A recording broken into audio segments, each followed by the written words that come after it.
Boa noite aos meus confrades, à minha confreira, e vamos voltar à nossa sessão com a revolução dos vírus. O que aprendemos no manejo diagnóstico e terapêutico nesses últimos 50 anos. E eu quero dizer que, na Academia Francesa de Medicina, eu sou da terceira divisão, lá tem 4, eu faço parte da divisão do Luc Montagnier, que tem tudo a ver com HIV, embora depois ele tenha ficado um antivax, infelizmente. Mas é uma pessoa que é importante, que efetivamente fala muito bem. E a palavra está aberta para os acadêmicos.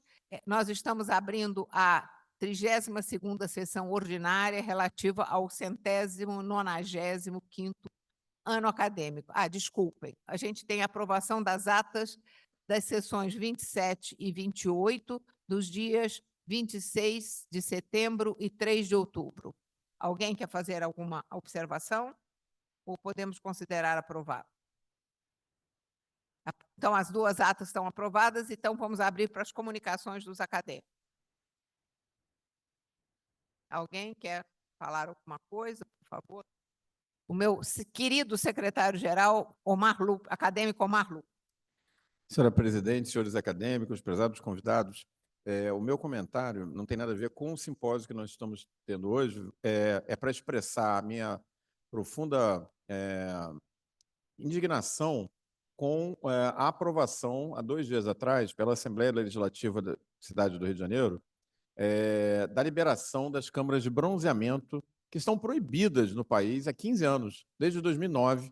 Eu posso atestar isso com muita veemência, porque eu era o presidente da sociedade em exercício em 2009.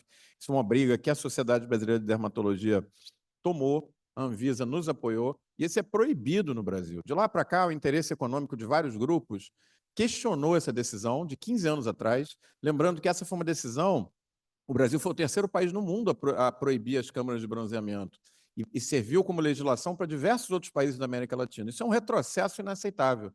Existem apenas 2 carcinógenos completos descritos na medicina. Um é o tabaco, é o fumo, e o outro é a radiação ultravioleta.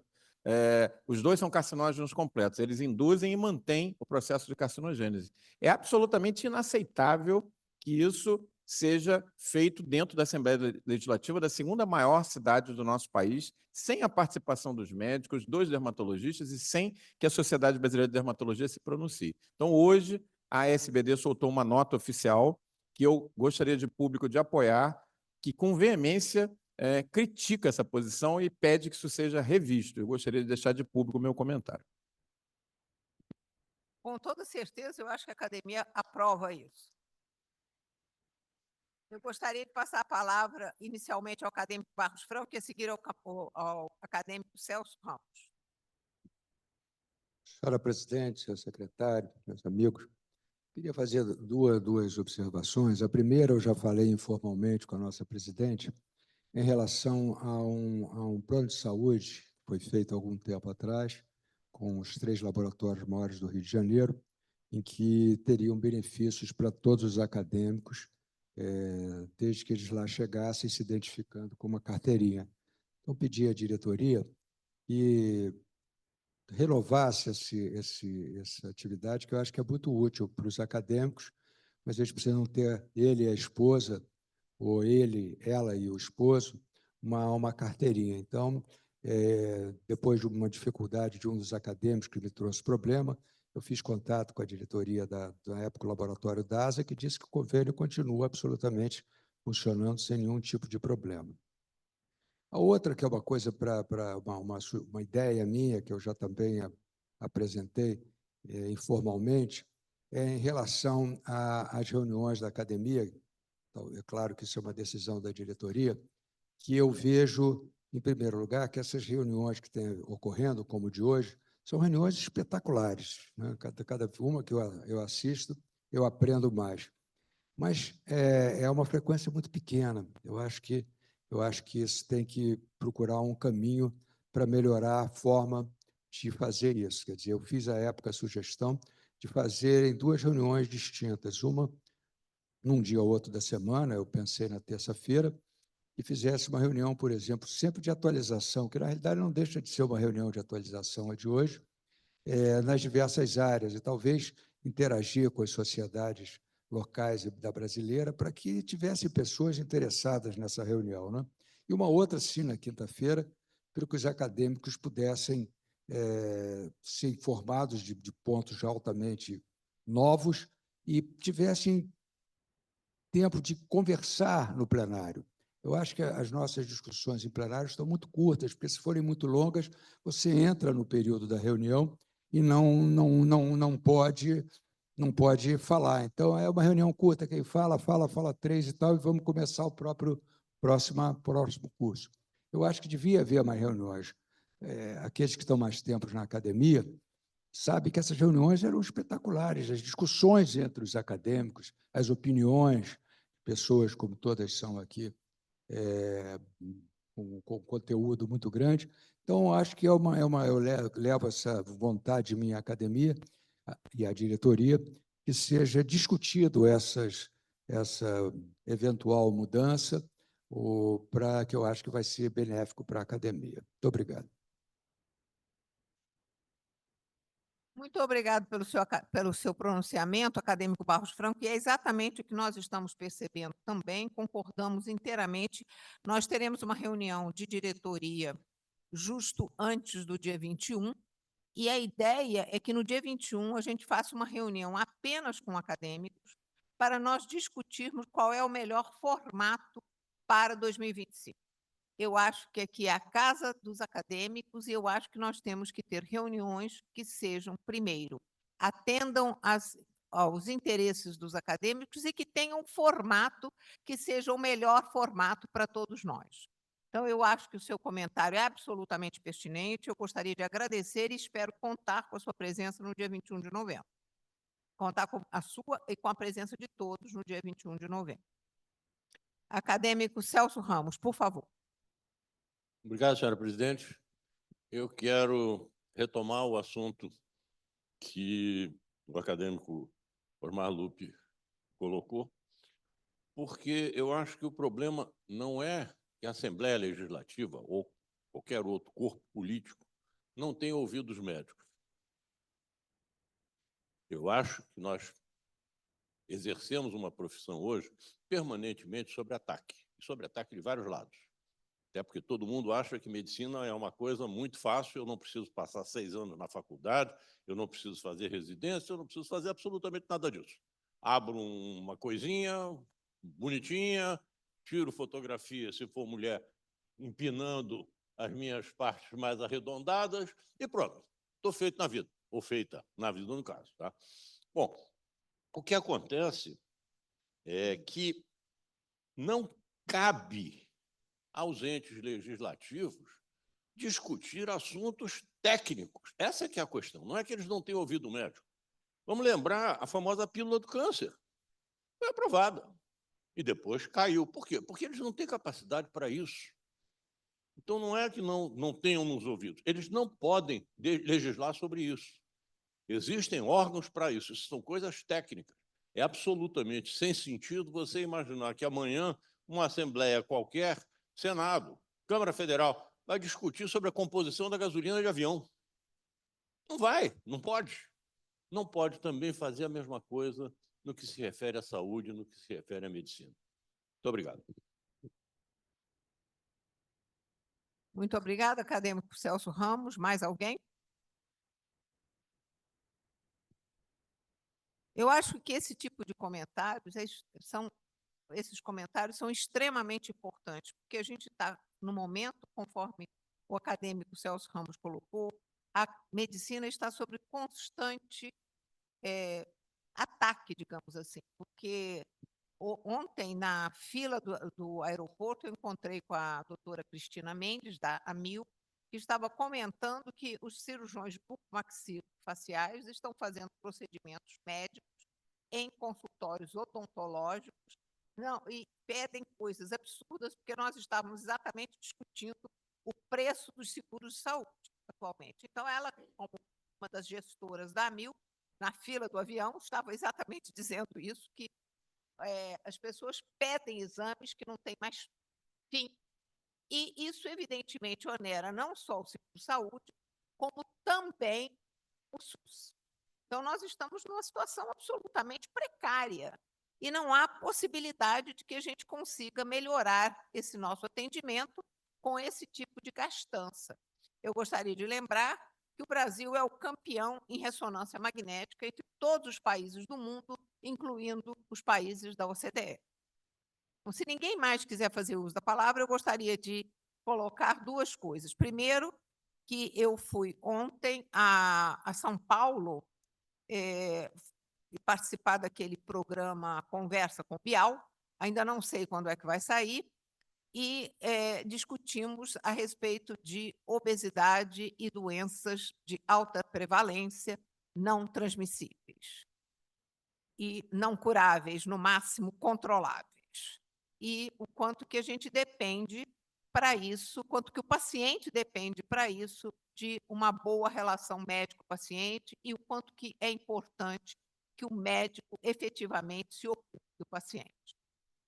Bom, além disso, dentro dos nossos objetivos de abrir a academia com relação ao Brasil, de ter mais membros, torná-la mais nacional, e também abrir a academia para outras academias do mundo, nós recebemos no último domingo, ou melhor, jantamos no último domingo, algumas pessoas, infelizmente não pôde ser todos os acadêmicos, embora eu tenha insistido muito com o professor Vitor Tzal, que é o presidente da Academia Americana de Medicina, que ele viesse fazer uma conferência aqui para nós, mas ele tinha como única possibilidade para nos encontrar domingo à noite. Eu achei que isso não era exatamente apropriado, tentar abrir a academia, porque eu achei que não viria ninguém. Então, nós conversamos com ele e as pessoas que foram pessoas ligadas à ciência ou mais à pesquisa em cardiovascular, porque ele é um hipertensólogo, efetivamente muito amigo do acadêmico Eduardo Moacir Krieger, que foi, inclusive, o mentor do pós-doutorado do José Eduardo Krieger, popularmente conhecido como Zeca Krieger. Bom, então a ideia nossa é começar uma relação com a Academia Americana de Medicina, que foi fundada por Lincoln, e tem como objetivo dar opiniões a respeito do estado de saúde da população americana. Ela conta com aproximadamente 2.000 membros e elege anualmente 100 novos membros, sendo 90 americanos e 10 não americanos. Este ano entrou um dos nossos honorários, o acadêmico Jarbas Barbosa, de Pernambuco. Então, nós pensamos em organizar alguns simpósios entre a academia nossa e a academia em Washington, de maneira a ter um relacionamento de pessoas de lá para cá e de daqui para lá, porque eu acho que é uma coisa importante para que a gente aprenda uma melhor relação com o governo, no sentido de sermos mais ouvidos pelo governo. Então, durante o mês de janeiro, eu provavelmente vou tentar ir aos Estados Unidos, a Washington, e, se possível, levar alguns acadêmicos também, e vamos ver se a gente organiza algum tipo de seminário que seja do interesse das duas academias. E, além disso, nós pensamos em fazer, no ano que vem, em discussão com o acadêmico Maurício Magalhães, algumas reuniões itinerantes da academia, para que nós possamos suscitar o interesse de outros estados do Brasil para médicos de lá se candidatarem também à nossa academia, posto que vários estados do Brasil não têm nem representante na nossa academia, que eu acho que é uma coisa realmente importante no sentido de torná-la mais nacional. Bom, isto posto, eu gostaria de chamar o nosso eterno presidente, Pietro Novellino, para tomar lugar à mesa, e o acadêmico Carlos Eduardo Brandão, organizador do simpósio, também para tomar lugar à mesa, por favor.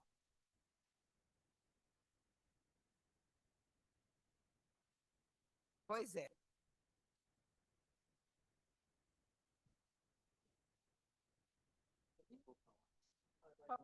Você vai falar de qualquer coisa. Então, nós vamos começar com o acadêmico Carlos Eduardo Brandão, que será anunciado pelo acadêmico Omar Lucas. Acadêmico Carlos Eduardo Brandão e eu tivemos a honra de organizar esse simpósio sobre infecções virais, os 50 anos, essa verdadeira revolução que vocês têm acompanhado nessa tarde. E Brandão tem estado à frente de um centro importante de pesquisa, particularmente em hepatite, e uma militância muito forte, agora centrada na Universidade Federal do Estado do Rio de Janeiro, mas antes também na UFRJ, particularmente em infecções pelo vírus da hepatite e também com infecção com o vírus HIV. Então, obviamente, uma pessoa, uma voz que é muito importante de ser ouvida no dia de hoje. Brandão, por favor, com você.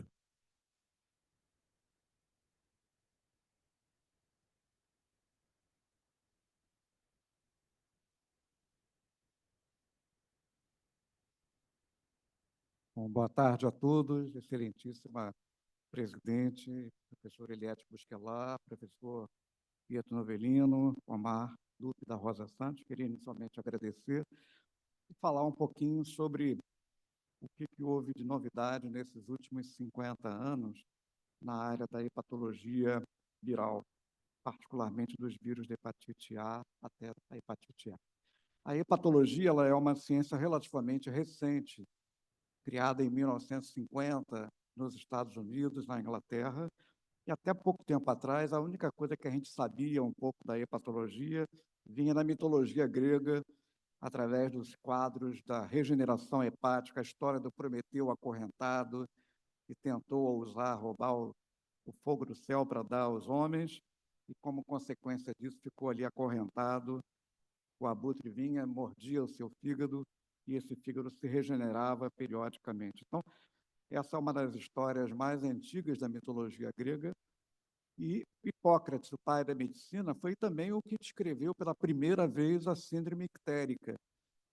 Então, ele descreveu isso lá pelos anos de 460 anos antes de Cristo, e Hipócrates, além de escrever a icterícia pela primeira vez, ele, no seu tratado chamado Corpus Hipocrático, também relatava um paciente com icterícia que latiu como um cachorro, não pôde ser contido e verbalizou sons incompreensíveis, provavelmente relatando aí a chamada síndrome da encefalopatia hepática. William Shakespeare, há mais de 400 anos, um clássico da literatura inglesa chamada 12ª Noite, escreveu as queixas de um lord inglês, Sir Andrews. Embora ele fosse considerado um homem inteligente e perspicaz, sentia-se ele sempre algo embotado e até sonolento sempre que ingeria quantidades maiores de carne que a habitual. Hoje fica fácil compreender que o nosso lord inglês, provavelmente com o fígado castigado pelo generoso uísque escocês, não metabolizava adequadamente a amônia e assim criava as condições adequadas para se desenvolver a síndrome da encefalopatia hepática. Então, trouxe aqui 3 relatos da história que mostram a hepatologia em alguns anos atrás, alguns séculos atrás.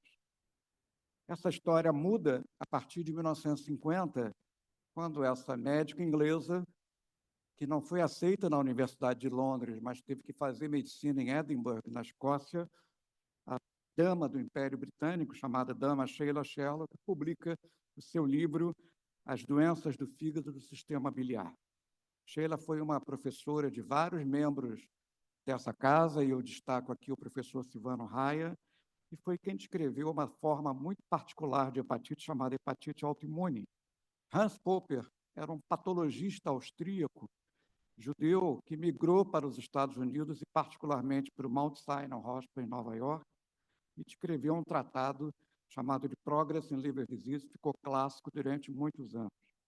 E aqui no Brasil, eu rendo a minha homenagem ao nosso querido professor Tomás Figueiredo Mendes, membro dessa casa, acadêmico, que criou a Sociedade Brasileira de Hepatologia em 1967, publicando o primeiro livro chamado O Fígado. Então, vejam que a hepatologia ela nasceu em 1950, na Europa, nos Estados Unidos e no Brasil em 1967. Vamos abordar aqui agora o que aconteceu de novidade nesses últimos 50 anos com as hepatites virais, de A B, C, D e E. Duas delas são entericamente transmitidas, por transmissão oral e fecal, a hepatite A e E. E as outras são sexualmente transmissíveis ou parenteralmente transmissíveis, como a hepatite B, C e D.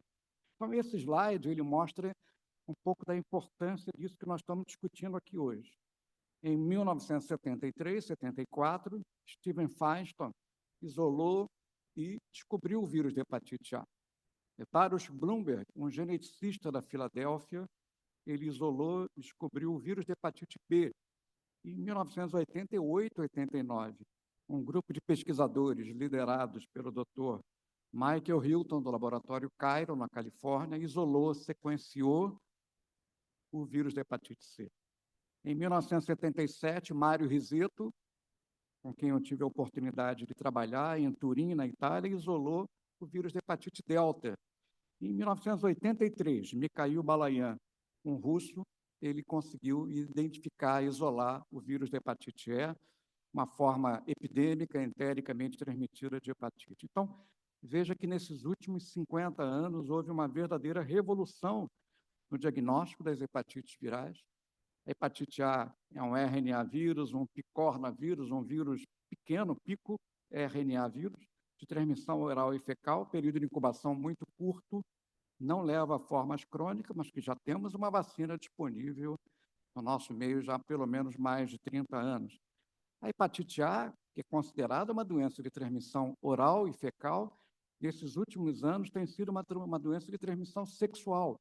Eu comentei na primeira parte da sessão que homens que fazem sexo com homens, tomando PrEP, que é uma pílula, uma associação de entricitabina e mais tenofovir para a prevenção do HIV e da hepatite B, tem desenvolvido com muita frequência hepatite A, pelas práticas sexuais absolutamente, vamos dizer assim, esdrúxulas que esses pacientes acabam fazendo.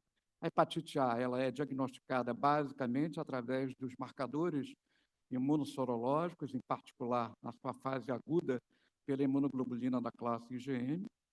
E a hepatite E, que foi descoberta em 1983, em surtos epidêmicos de hepatite que aconteciam em países com qualidade de saneamento básico muito pior do que as nossas condições, Bangladesh, Paquistão. Esse vírus, que faz parte de uma família chamada Epiviridae, é um gênero também RNA vírus, tem as mesmas formas de transmissão do vírus A, período de incubação curto, também não leva à cronificação, foi clonado há cerca de 30 anos. O vírus E também, o diagnóstico é basicamente imunossorológico, através da identificação da imunoglobulina da classe IgM contra o vírus da hepatite A. Mas o que a gente gostaria de abordar mais nesses últimos minutos, nesses próximos minutos? O vírus da hepatite C e o vírus da hepatite B. O vírus da hepatite C, ele era conhecido até 1975 com o termo de hepatite não A, não B. Nós sabíamos da existência do A, sabíamos da existência do B, o paciente fazia o teste sorológico para A e B, estava negativo, e esse paciente continuava tendo hepatite, na maioria das vezes, por via pós-transfusional. Cerca de 14 anos depois, ele foi sequenciado, isolado, e a partir de 1992, ou seja, há 32 anos atrás, nós temos já testes de triagem para identificação no soro dos anticorpos da hepatite C. Esses são os autores que descobriram, isolaram, sequenciaram o vírus da hepatite C. O laboratório Cairo, na Califórnia, liderado por Michael Hilton, com o pessoal do CDC, o Daniel Bradley, trabalhando numa soroteca desse médico do NIH chamado Harvey Walter. Esses autores, ao fazerem essa descoberta, ganharam, no dia 5 de outubro de 2020, o Prêmio Nobel da Medicina. Então, a eles nós temos que dever aí um profundo sentimento de gratidão pela identificação do vírus de hepatite C, que permitiu fazer com que hoje a transmissão do vírus de hepatite C por via transfusional, por via de uso de produtos sanguíneos, derivados do sangue, praticamente se tornou igual a zero.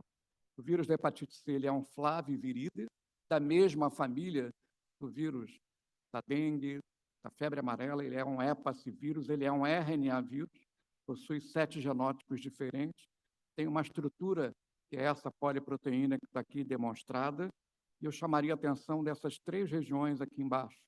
A região da protease, da helicase, são regiões não estruturais do vírus de hepatite C. A região NSA e NSB, que são exatamente as áreas que vão servir de ação de antídotos que revolucionaram o tratamento da hepatite C. A hepatite C ela é uma doença que tem uma grandiosidade de algo em torno de 58 milhões de pessoas vivendo com vírus C em todo o mundo.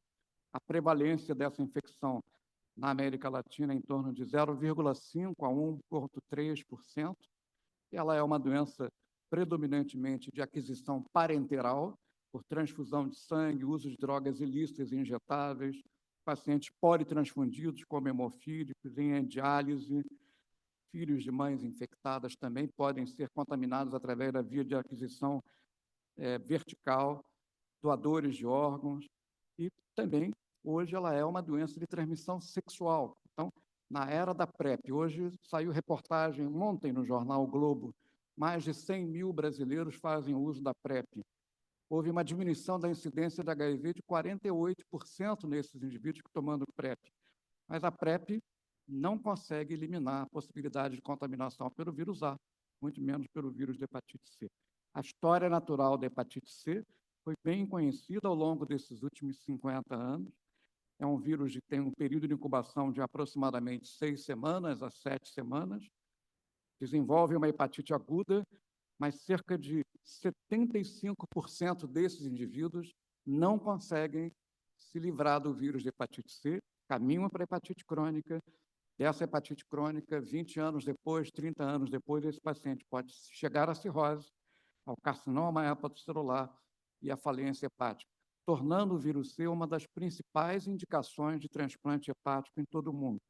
O vírus C não é um vírus apenas de interesse do hepatologista, ele é um vírus de transmissão parenteral, mas de manifestação extrahepática. Ele também pode ser manifestado sobre formas de lesões dermatológicas, como porfiria cutânea tarda, líquen, vasculite necrotizante. A apresentação inicial da hepatite C pode ser sobre a forma de uma síndrome nefrótica, hipotireoidismo, cialodelite linfocítica. Para os oftalmologistas, a úlceras de córnea, uveíte, manifestações vasculares, neuromusculares, etc. E o que nós tivemos nesses últimos 34 anos foi uma verdadeira revolução no tratamento da hepatite C. Aqueles mais antigos lembram de uma molécula chamada interferon, que era utilizada 3 vezes por semana durante 6 a 12 meses, com taxas de cura de 10%. A chegada do interferon pegilado, uma molécula modificada pelo polietileno glicol, uma única injeção por semana, mais a ribavirina, curava 50% dos pacientes.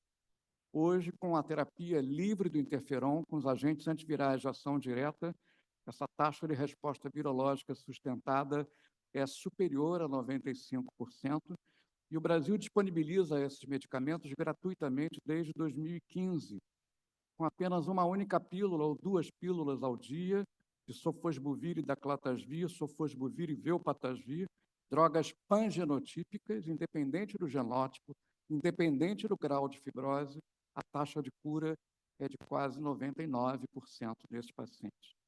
Então, hoje, o tratamento ele é feito com uma única pílula por 8 a 12 semanas, com taxas de cura absolutamente excelentes, como demonstrado nesse slide, em que a associação de sofosbuvir e velpatasvir por 12 semanas, independente do tipo do genótipo, independente do grau de fibrose, de F0 a F4, a taxa de cura vai de 99% a 100%. O grande problema é exatamente esse que está aqui apresentado no slide da Organização Mundial de Saúde. A cascata de diagnóstico e tratamento da hepatite ainda é um sério problema. A Organização Mundial de Saúde tenta erradicar o vírus da hepatite C até 2030. O problema é que existe um imenso contingente de indivíduos que não sabe da hepatite C, não sabe sequer que está contaminado pelo vírus C, o diagnóstico não foi feito, os pacientes não foram tratados ou sequer tiveram acesso ao sistema público de saúde. Isso ocorre em todas as regiões do globo, sendo que na região das Américas parece que o problema é um pouco menos importante. falando aqui em homenagem ao meu amigo professor Celso Ferreira Ramos, a co-infecção vírus C HIV. Esse é um assunto pelo qual eu estudei muito na minha tese de doutorado. A hepatite C e a infecção pelo HIV compartilham, muitas vezes, semelhanças epidemiológicas. A infecção pelo vírus C na população HIV tem um evolver muito mais avançado, mais agressivo, evoluindo para cirrose, muito mais frequentemente do que na população monoinfectada pelo vírus C.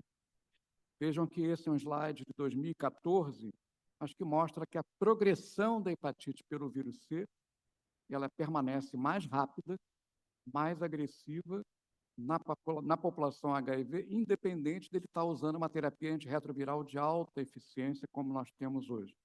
Mais de 1,5 vezes os pacientes que têm a infecção C e HIV têm uma incidência cumulativa de descompensação hepática do que a população monoinfectada. Esse é um trabalho que nós fizemos lá no Hospital Gafré, uma aluna de mestrado, examinando 86 pacientes co-infectados, a maioria deles genótipo do tipo 1, metade deles sem fibrose, ausência de fibrose, e a taxa de cura desses pacientes foi de 100%. Então, indivíduos co-infectados, vírus C, HIV, tratando com esquema terapêutico de sofosbuvir e taclatasvir, que hoje é o medicamento de escolha no tratamento de hepatite C no nosso PCDT, com taxa de cura de 100%. Então, essa é uma foto que eu tive a oportunidade de fazer juntamente com o professor Michael Hilton, que ganhou o Prêmio Nobel de Medicina em 2020 no evento médico. Uma palavra final sobre o vírus da hepatite B. O vírus da hepatite B foi isolado, foi descoberto por esse pesquisador, esse geneticista da Filadélfia, chamado Baruch Blumberg. Ele era um geneticista, ele estava interessado em estudar proteínas humanas. Ele não estava interessado em estudar hepatite B, C, ele estava interessado em identificar proteínas humanas que fossem, vamos dizer assim, iguais em todas as espécies.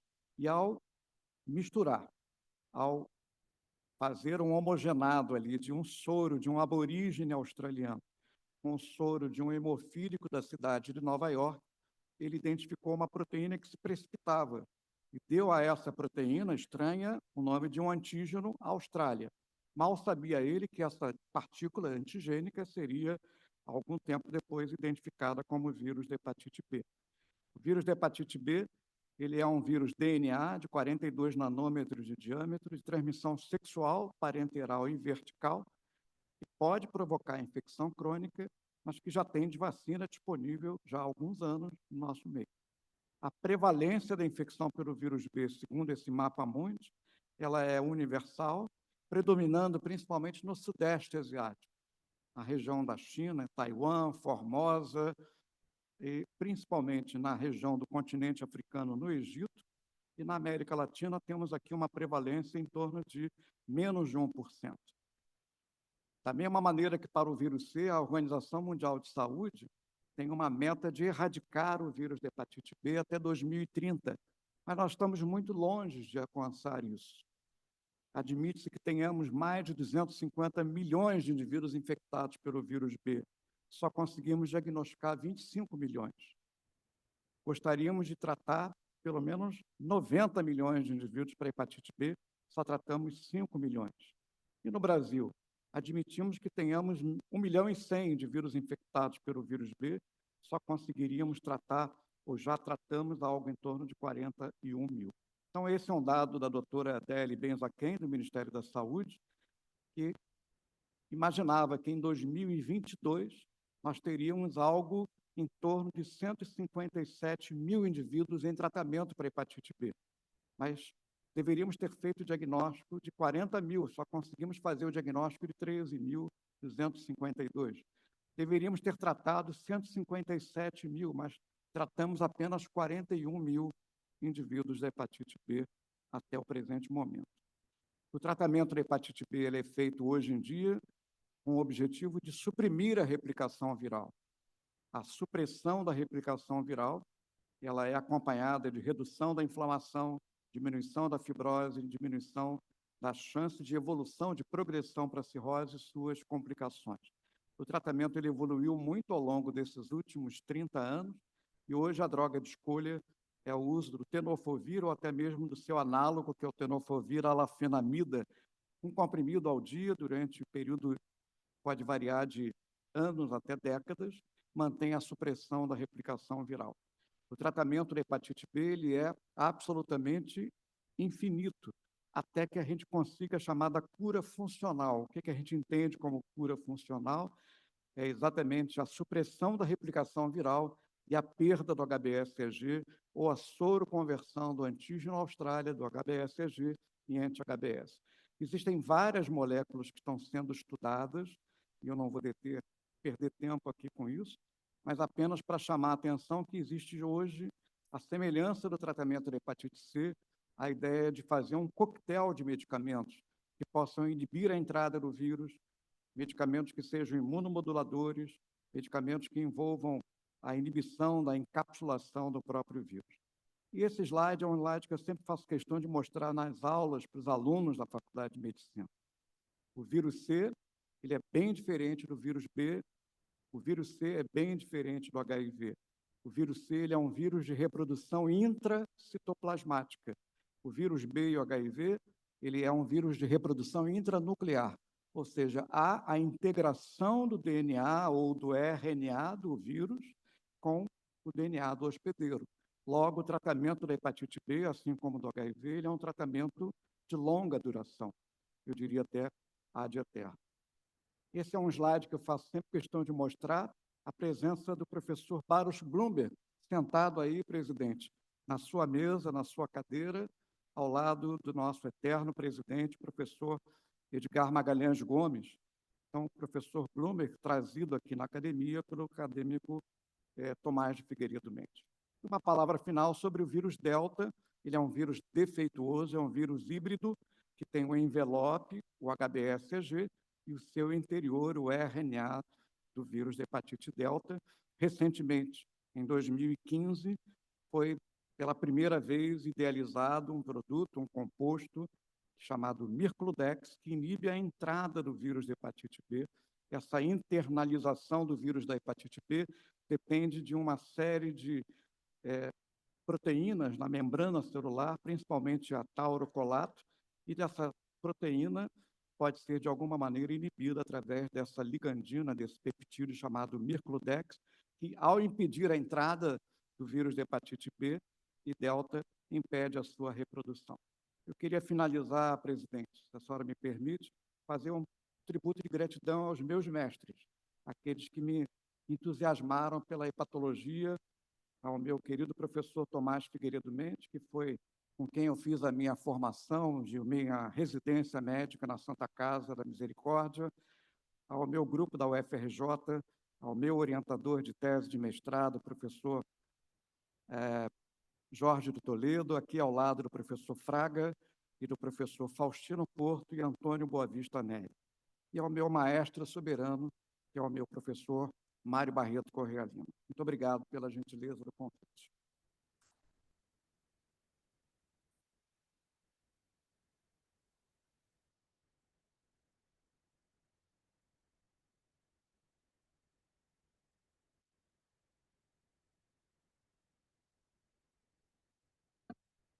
Bem, vamos dar prosseguimento então ao nosso simpósio, convidando o acadêmico Carlos Alberto de Barros Franco, que vai nos falar sobre os vírus respiratórios. Com certeza esse é um hot topic, né, no simpósio de hoje. A gente vai estar abordando a questão do vírus influenza, que era para muitos a bola da vez para a próxima pandemia. Nós fomos atropelados pela realidade com a chegada do vírus da Covid, vírus sincicial respiratório.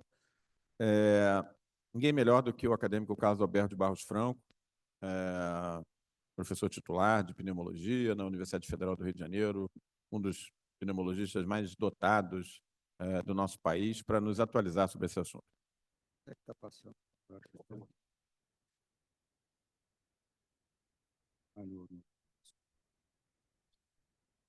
Muito bem. Bem, então é um prazer estar aqui com vocês mais uma vez. E nós vamos falar exatamente sobre vírus respiratórios, sobre a importância dos vírus em geral, mas, em particular, o que nós aprendemos e o que mudou em relação ao controle viral. Me cabe falar, como está no programa, sobre os vírus respiratórios e, particularmente, 3 dos que são os principais vírus respiratórios, que é o vírus da influenza, o vírus sincicial respiratório e o vírus COVID, SARS-CoV-2. Não tem nenhum problema em relação a essa apresentação. Então, vamos começar falando um pouco sobre a revolução viral. O que nós aprendemos? Esse trabalho foi um levantamento do Global Burden of Disease Study. Ele mostra o seguinte, que as doenças respiratórias constituem a terceira causa principal de morte no mundo, com 450 milhões de óbitos causados por doenças respiratórias agudas. Com o passar dos anos, nos últimos 5 anos, essa incidência de mortalidade por doenças respiratórias aumentou de 29% para 40%.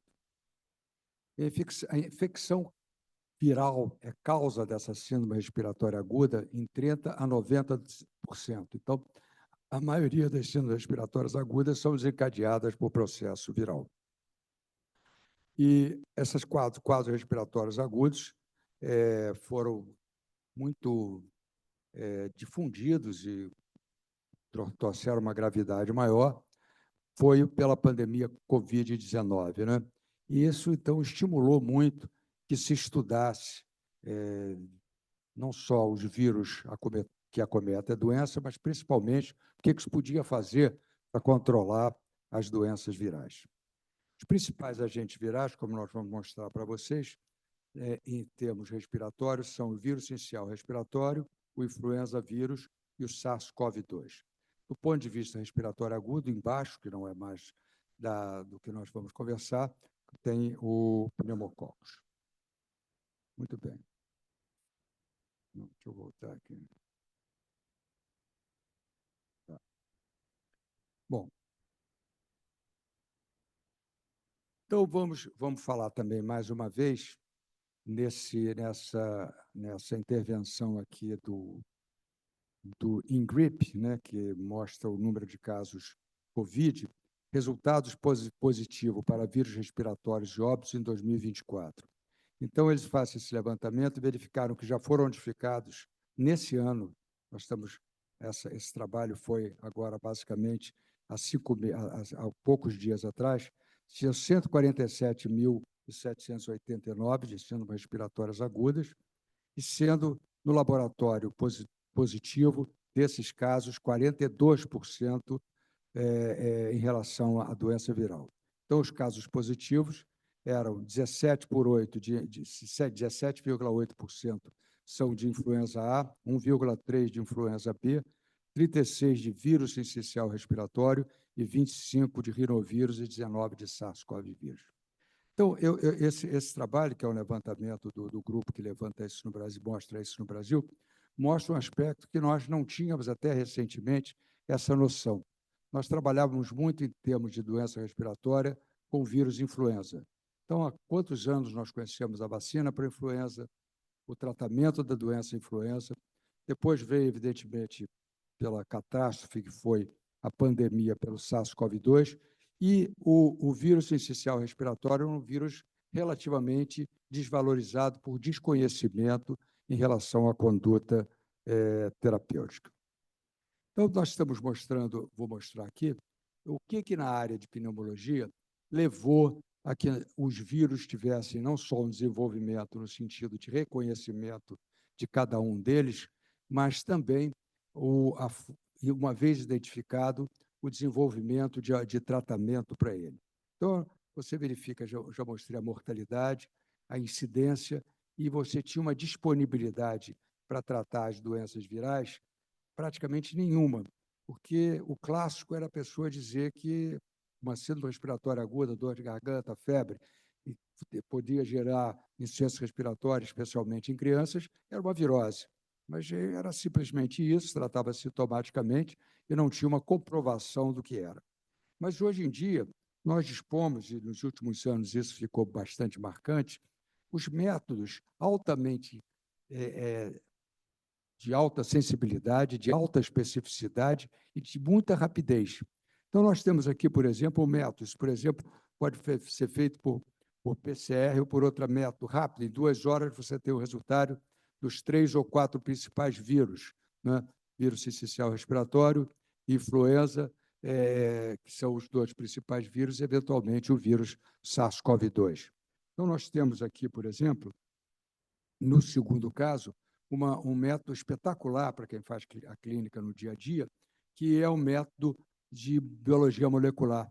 Então, nós temos, por exemplo, nesse primeiro caso, todas as possíveis bactérias que poderiam estar dando o quadro de infecção respiratória aguda, que seriam tratadas com antibióticos, que no caso não é o caso, e, basicamente, nós estamos vendo que foi identificado um metapneumovírus.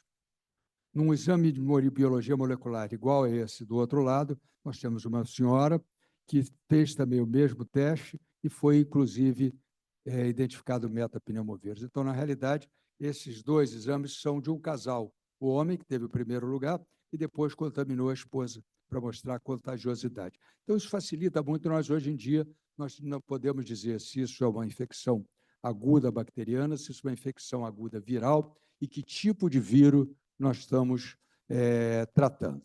Então, isso foi o principal fator, a meu ver, para desenvolvimento dos tempos atuais e fazer as mudanças. Então, vamos falar sobre o vírus mais prevalente, que é o vírus sincicial respiratório. Ele é um vírus mais prevalente e incidente do que o vírus influenza, que durante tantos anos foi o vírus mais valorizado, né?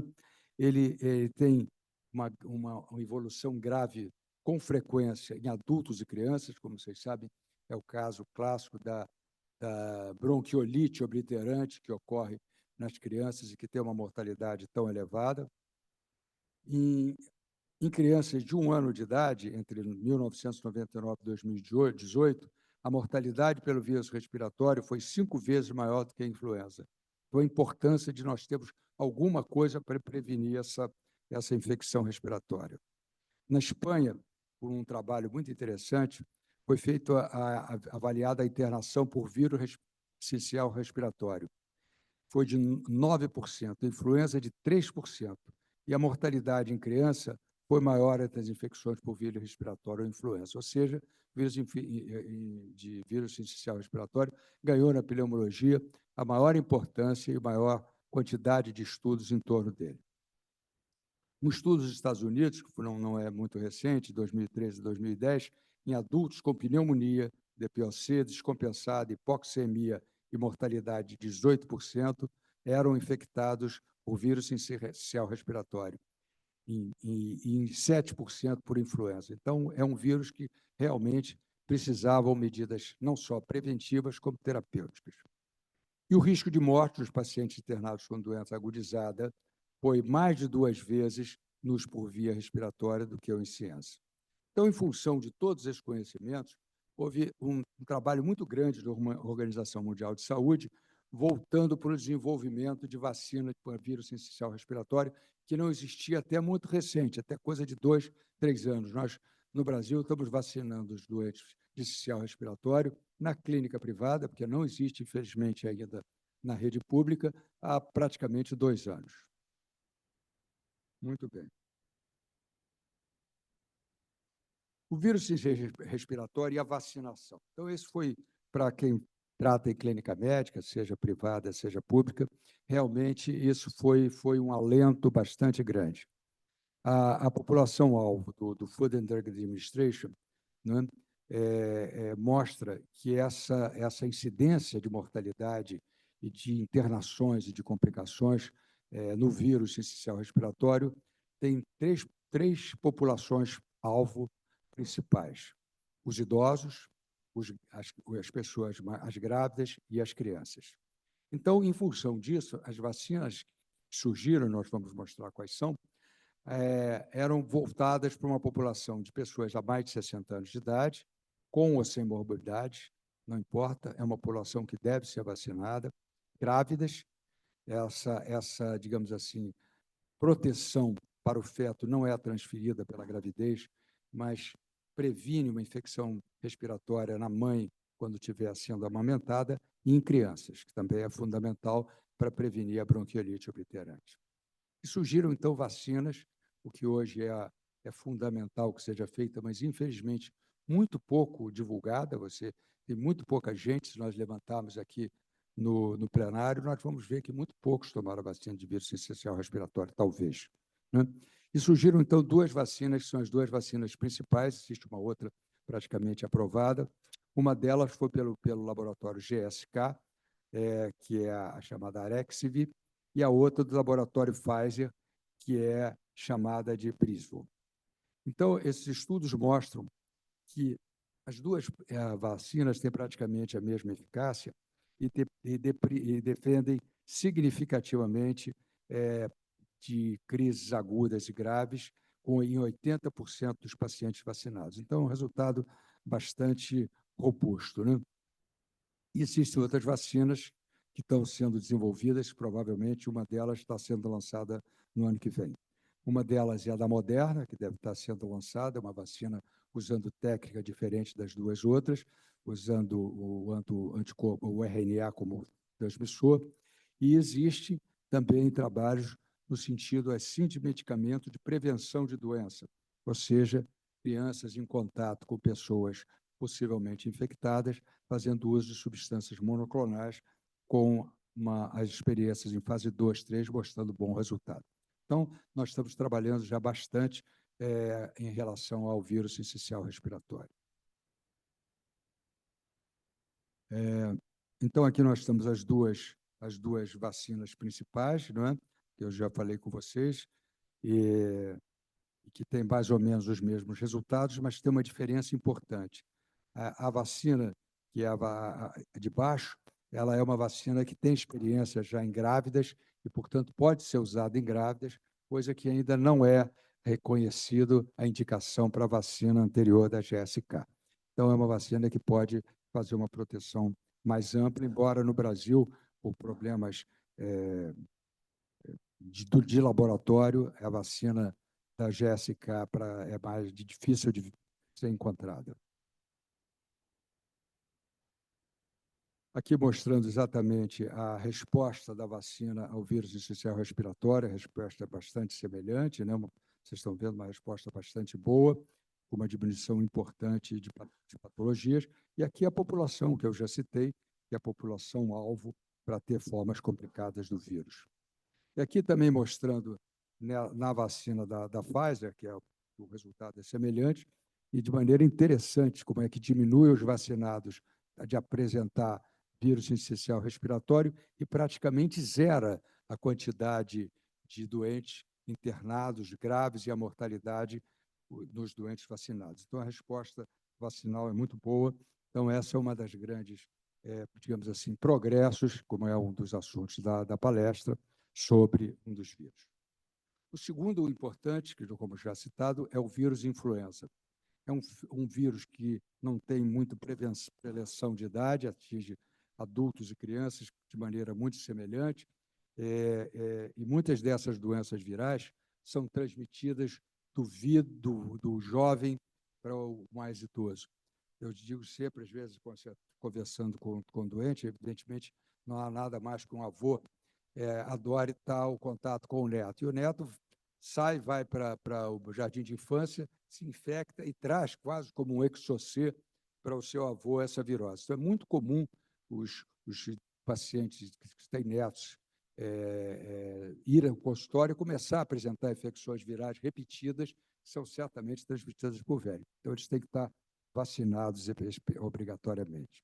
A clínica pode variar na síndrome por influenza, desde um quadro banal, dor de garganta, tosse, nariz entupido, ou pode ter um quadro grave de síndrome respiratória aguda, insuficiência respiratória, etc. Os países de clima frio, como vocês sabem, ele predomina na época de inverno. Nos países tropicais, como o Brasil, ele tem a incidência praticamente igual em todos os meses.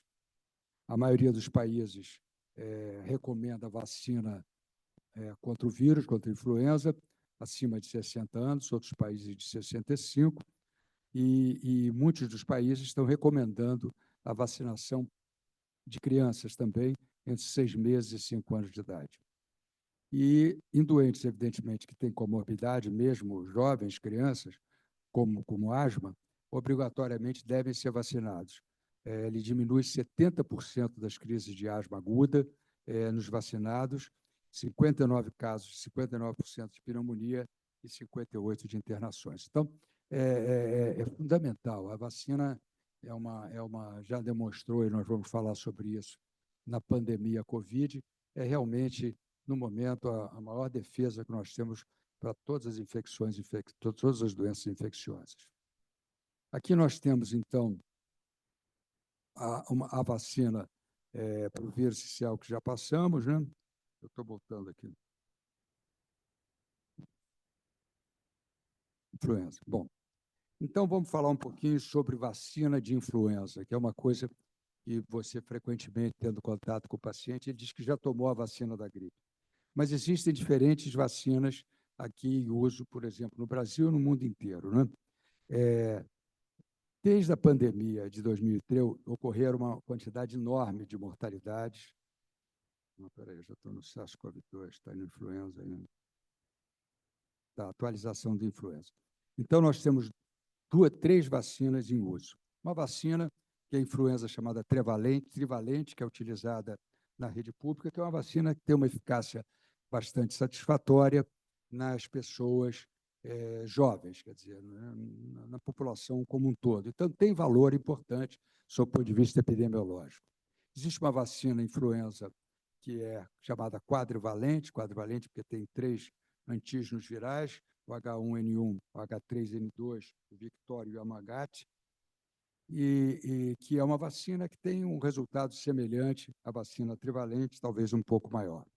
Entretanto, se verificou que essa mesma vacinação, feita em pessoas acima de 60 a 65 anos, tinha uma resposta imunológica muito inferior a pessoas com faixa etária jovem.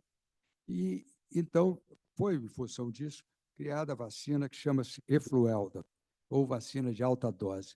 É uma vacina de 4 vezes mais atividade antigênica para as pessoas que têm o sistema imunológico diminuído em função da idade, mas que é válido também para pessoas que têm déficit imunológico não sem idade. Então, é muito importante que seja vacinado esse tipo de população, havendo possibilidade, que existem em toda a rede privada, mas não pública, que utilize a vacina de alta dose, que é a Fluelda. Então, é importante lembrar esse fato. E, finalmente, o vírus SARS-CoV-2, né, que ele, desde a pandemia que houve esse tipo de mortalidade que vocês estão vendo aqui, trouxe uns olhares todos para a gravidade das doenças virais e dos novos vírus, né? E, com a vacinação maciça, houve, graças a Deus, uma resposta muito boa à defesa dessas formas agressivas que o vírus SARS-CoV-2 inicial apresentou. E, quando desapareceu, digamos, diminuíram muito aquelas formas agressivas, aquelas lesões pulmonares clássicas de infiltrados redondos em vidro fosco, muitas pessoas acharam que aquilo tinha acabado, não precisava mais de vacina e o problema estava resolvido. Mas isso não é verdade. Na verdade, o vírus Covid continua circulando, né, com mutações, é verdade, e é um dos principais causadores, no momento, de crise de asma bronca, e nós estamos vendo que aqui, em vários doentes com doenças respiratórias crônicas agudizadas, foram doentes que foram infectados pelo vírus SARS-CoV-2. Né?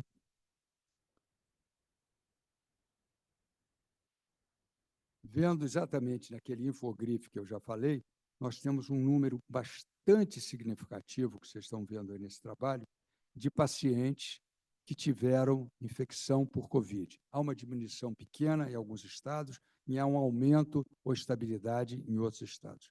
Então, o vírus Covid ainda existe e ele sofreu uma mutação significativa, né, que nós vamos mostrar aqui para vocês, que é a variante Ômicron e a subvariante XBB. Então, ela passou a ter uma resistência relativa à vacinação inicial, não é, que era do vírus Yamagata, e passou a infectar pessoas que tinham vacinado, especialmente que tinham fatores pulmonares de doença ou que tinham déficit de imunidade. Portanto, a anticorpogênese foi caindo progressivamente.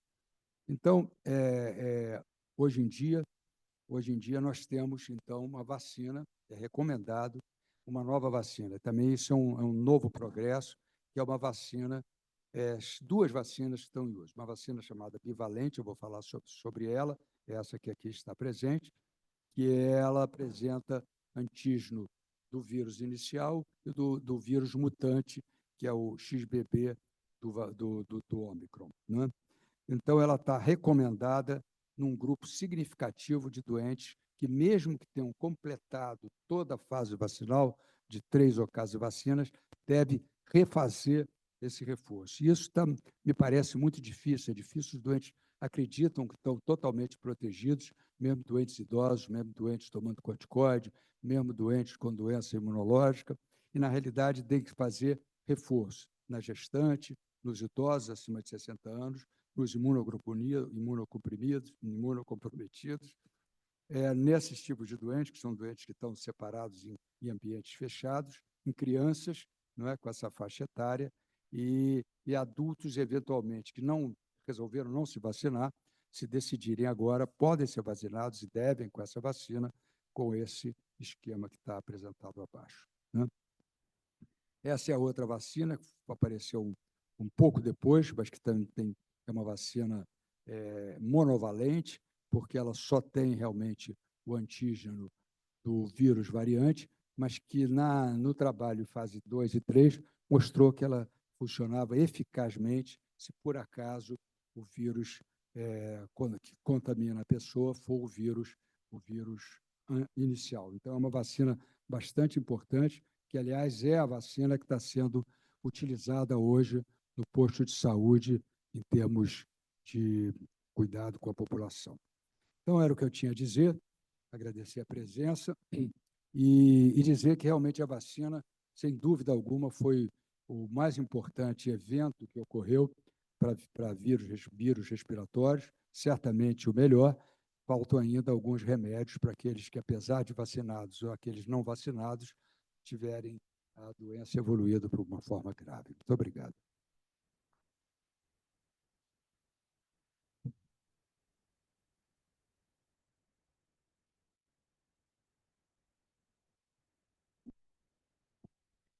Bom, chegamos então ao último tema da nosso simpósio dessa noite, que é a infecção pelo vírus da imunodeficiência humana, o vírus do HIV.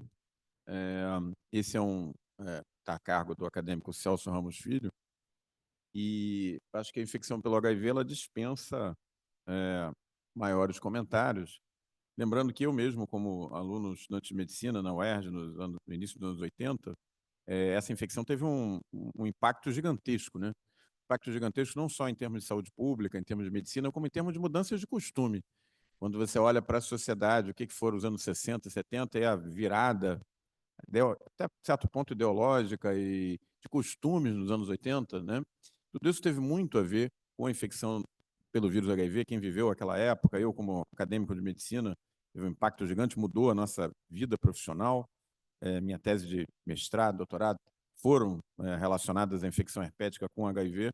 Então, acho que nenhum simpósio de virologia nos últimos 50 anos pode deixar de abordar esse assunto, que nós vamos ter, então, nos próximos 20 minutos.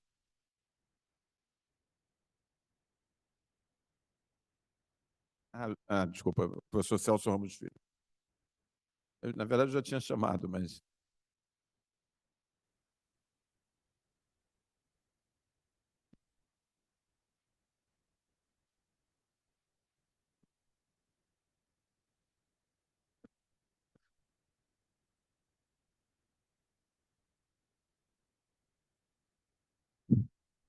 Boa noite, senhora presidente.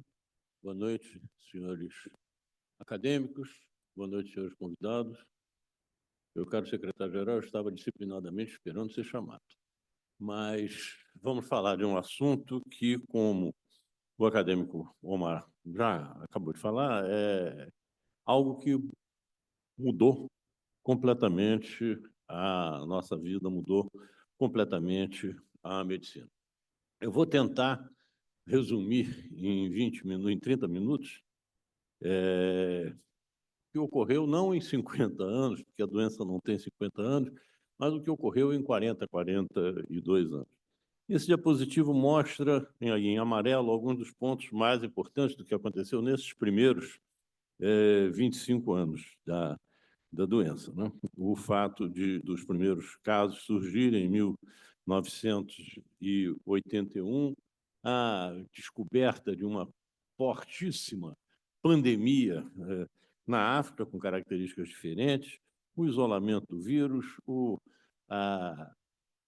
desenvolvimento dos testes inicialmente disponíveis e depois o começo da terapia antirretroviral. Não vou perder tempo aqui com a história dos retrovírus, basicamente porque isso já foi falado pela doutora Márcia Puccioni Soller, mas os retrovírus são os vírus mais antigos do mundo, da história. Eles surgiram há quase, em torno de 500 milhões de anos atrás, e cerca de 5 a 8% do genoma humano é composto de retrovírus endógenos, retrovírus que não têm mais a capacidade de replicação. Deram origem a alguns prêmios Nobel. Primeiro, o Roos, né, quando mas determinou que o sarcoma de Roos, o sarcoma de aves, era uma doença transmissível, uma doença infecciosa, supostamente, ganhou um prêmio Nobel. Depois, Harold Taman e David Baltimore, trabalhando independentemente, no mesmo ano, conseguiram detectar a presença ou isolar a transcriptase reversa, que mudou completamente tudo, e ambos ganharam o prêmio Nobel. Depois nós temos a história do HTLV1, do HTLV2, isso já foi falado, Galo nunca ganhou um prêmio Nobel, mas a Françoise Barré-Sinoussi e o Montagnier ganharam. Isso deu um certo problema, porque eles isolaram o vírus primeiro, mas eles não identificaram o vírus propriamente, o HIV, como o vírus causador da AIDS. Eles o chamaram de vírus associado à linfadenopatia crônica que os pacientes com HIV apresentavam. O Galo isola depois, mas faz a associação. E depois há uma tremenda briga por direitos autorais, mas o fato concreto é que o prêmio Nobel foi dado ao Montagnier e à Françoise Barré-Sinoussi. Françoise Barré-Sinoussi não é médica. Em um determinado momento, eu pensei em trazê-la como honorária à academia, mas acontece que ela, não sendo médica, não tem qualificação para isso, portanto. O HIV-1 é oriundo de retrovírus do chimpanzé. Ele entrou na espécie humana provavelmente até no século XIX, mas certamente antes da década de 1920. Existem vários diagnósticos retrospectivos, inclusive sorológicos, não clínicos, principalmente na República Democrática do Congo, em torno de 1960. O HIV-2, que é menos patogênico, tem um espectro de distribuição menor, também surge de um macaco e entra na espécie humana mais tardiamente um pouco, por volta da década de 40. Em 1981, em 5 de junho, o Morbidity and Mortality Weekly Report do CDC publica um artigo muito pequenininho, mal tinha autor, não tinha, te dizer quem comunicava aquilo. Pneumocistis, pneumonia por pneumocistis. Pneumonia por pneumocistis, na época, era tratado com pentamidina, que era uma droga que não existia no comércio, e que era distribuída pelo CDC na presença de casos comprovados histologicamente, a partir de biópsia pulmonar. Então, não tinha dúvida. E isso foi uma coisa absolutamente estranha, porque era um cluster, um grupo de casos que estava fora da ocorrência normal. Os pacientes tinham em comum o fato de que todos eles eram homens que faziam sexo com homens, tinham outras infecções indicativas de imunodeficiência, e quando o trabalho foi publicado, já 2 deles haviam falecido, e obviamente os outros faleceram depois. O início do tratamento, que eu coloquei aí entre aspas, é considerada a idade das trevas, foram quando várias drogas começaram a ser colocadas em uso sem que se tivesse maior evidência. O Rock Hudson, que foi uma surpresa, falando nessa questão que o professor Omar falou, de que a gente mudou o comportamento, a gente mudou até o entendimento do que era a sexualidade ou a homossexualidade. Rock Hudson era o exemplo do macho bonito e, no entanto, era um homossexual, que não tem importância no caso, mas o fato é que ele foi para Paris para experimentar a HP-23. Suramina, uma droga usada para determinadas doenças tropicais. Isoprinosina, um antiviral. Dinitroclorobenzeno, o professor Omar, de novo, deve estar com a pele toda irritada só de eu mencionar essa droga, que era usada numa tentativa de produzir a imunoestimulação, e a beta-glucana, que é um polissacarídeo usado como um estimulador, e que eu cito aqui não porque tenha sido propriamente usado, mas porque eu fui chamado, na época, a FINEP, porque havia um importante imunologista, professor de imunologia de São Paulo, que havia apresentado um trabalho uma proposta para a produção da droga, e ele achava que não tinha por que fazer ensaio terapêutico, porque ensaio terapêutico com aquela droga no HIV seria certamente uma coisa antiética, o que demonstra que esta nossa cultura atual de ensaios duplos cegos não é uma cultura tão antiga, nem é uma cultura tão sedimentada assim. Algumas coisas, o oportunismo das trevas, a garrafada da Dona Conceição, em Piratininga, ali, do outro lado da Bahia. O soro do Cazuza, também conhecido como soro do cavalo, produzido em Piracicaba. SB73, uma droga que talvez não tenha sido tanto oportunismo assim. HTMO, hexametileno tetraamina. HMTO, perdão, hexametileno tetraamina, que foi comercializada durante muito tempo, ainda é, como um antisséptico urinário, e que foi largamente usado por um determinado médico para tratar o HIV. E o método Canova, que é uma pretensa medicação homeopática, foi apresentado ao Ministério da Saúde, já definido que aquilo era para ser comprado, porque era ótimo. Eu fui chamado para ir para uma reunião para ajudar a demolir, o que não era muito difícil, porque todos sabem que os linfócitos CD4 são linfócitos CD3, CD4. Os linfócitos CD8 são linfócitos CD3, CD8. Portanto, necessariamente, o número de linfócitos CD4 é menor do que o número de linfócitos CD8. E o efeito do trabalho que era mostrado em casos clínicos mostrava elevações de CD4 extraordinárias, sem que o CD3 subisse. Ou seja, aquilo é mais ou menos o que deve ter sido feito no caso de exame para HIV nesses transplantes aí, ou seja, não foi feito. O exame não foi feito. Foi recusado, mas naquele dia à noite houve um Globo Repórter falando das maravilhas do método Canova apresentado pelo senhor Alexandre Garcia, de modo que a gente, às vezes, não sabe das coisas, mas elas já estão acontecendo. Enfim, os tratamentos iniciais, o primeiro foi o AZT, era uma droga órfã, tinha sido sintetizada em 1964, foi aprovado em 21 meses, levou tempo.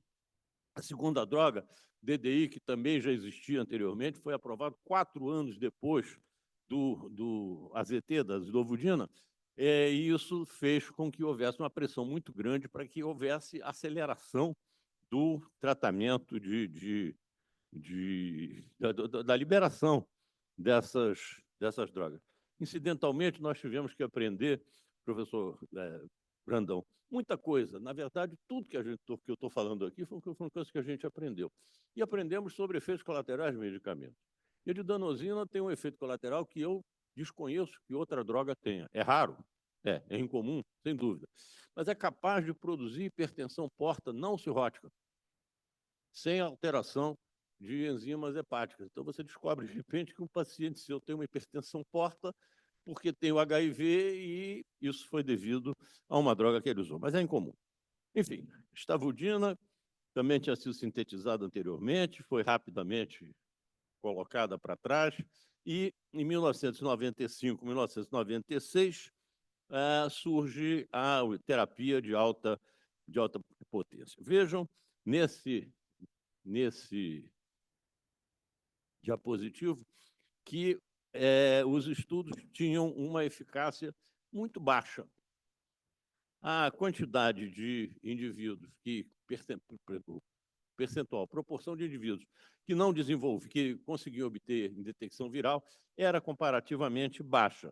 Quando se avaliava isso, não apenas em intenção de tratamento, mas em pacientes em tratamento, se verificava que boa parte dessa falha era devida à intolerância. Porque em quem fazem, vejam, por exemplo, as últimas colunas de barra, com indivíduos com mais de 100 mil cópias, vejam que os indivíduos tratados com efavirenz mais AZT, osidovudina e lamivudina, que estavam permaneciam em tratamento, tinham uma eficácia lá, tinha uma eficácia de 97%. Agora, apenas 68% conseguiam continuar tomando o medicamento. Enfim, tivemos várias épocas, várias eras de tratamento.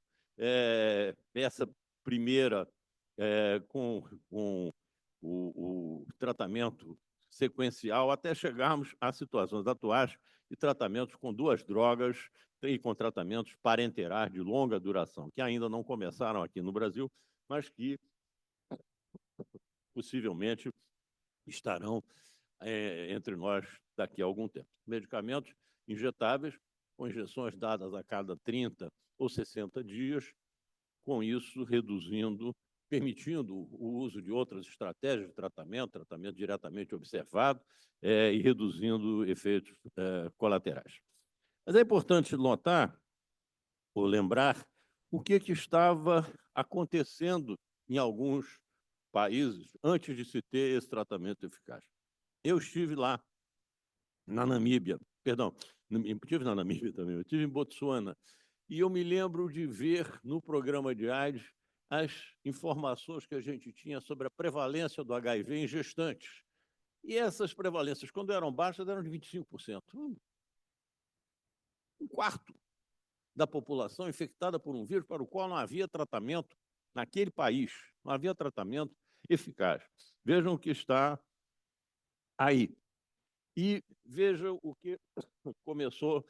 Eu fui à Europa, peguei uma gripe lá, professor, fiz um examezinho de autoexame, não tinha nem Covid, nem influenza A, nem influenza B. Agora, não tinha teste para vírus sincicial respiratório. Então, vejam o que acontecia, o que começou a acontecer, comparando-se 1985 a 1990 e 2000 a 2005.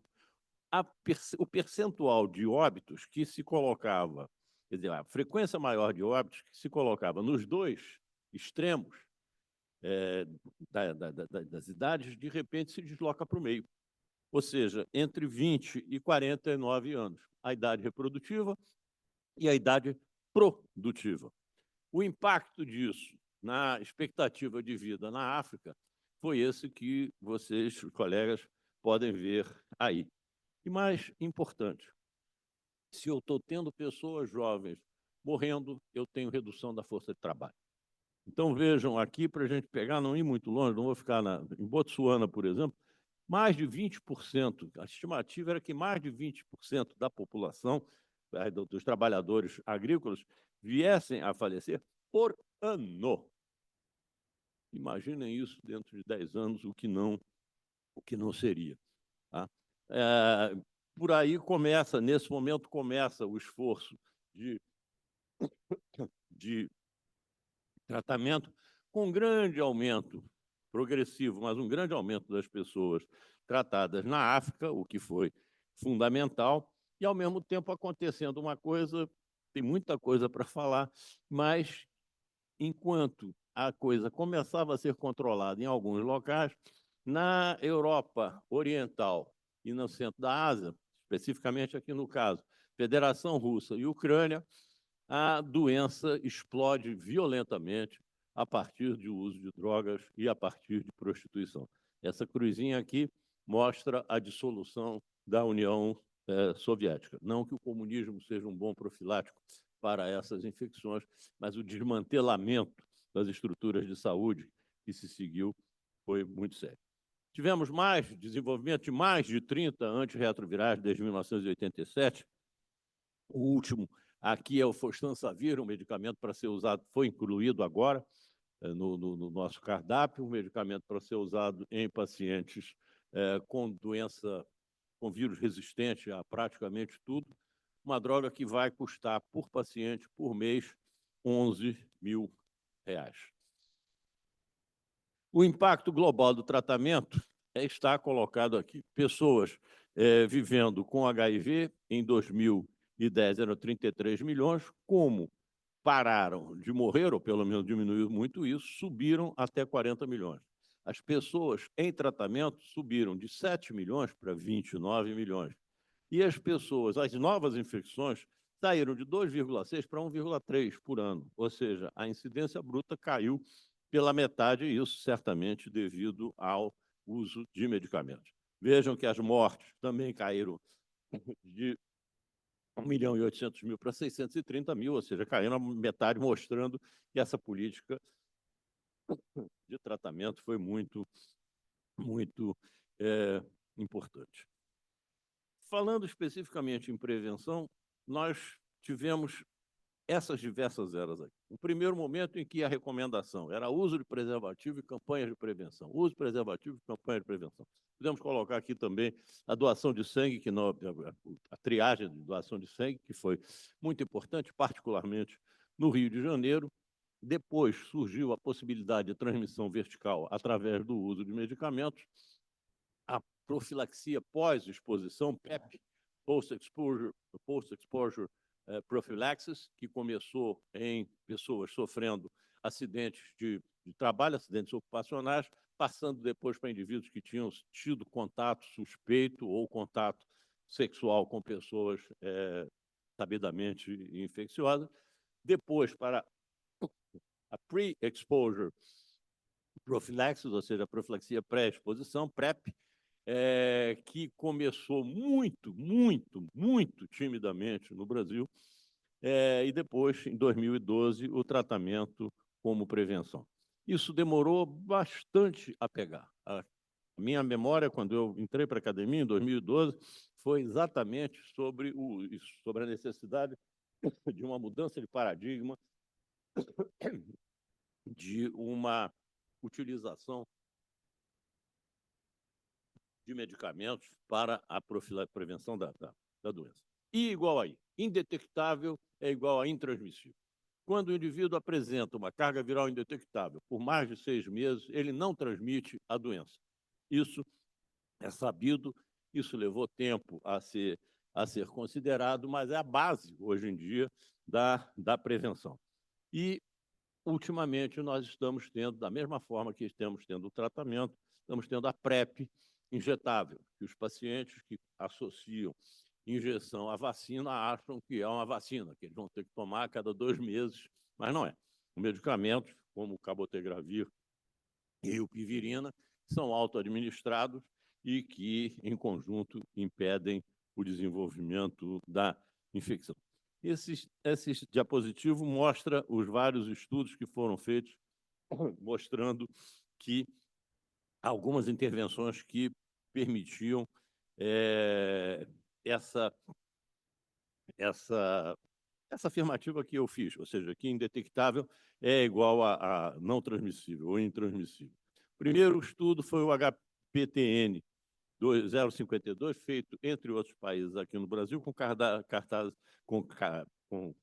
casais soro-discordantes, que mostrou uma redução de 96%. Os casos que ocorreram em que tinha havido transmissão eram casos em que as pessoas tinham falhado, não tinham tomado o medicamento profilático.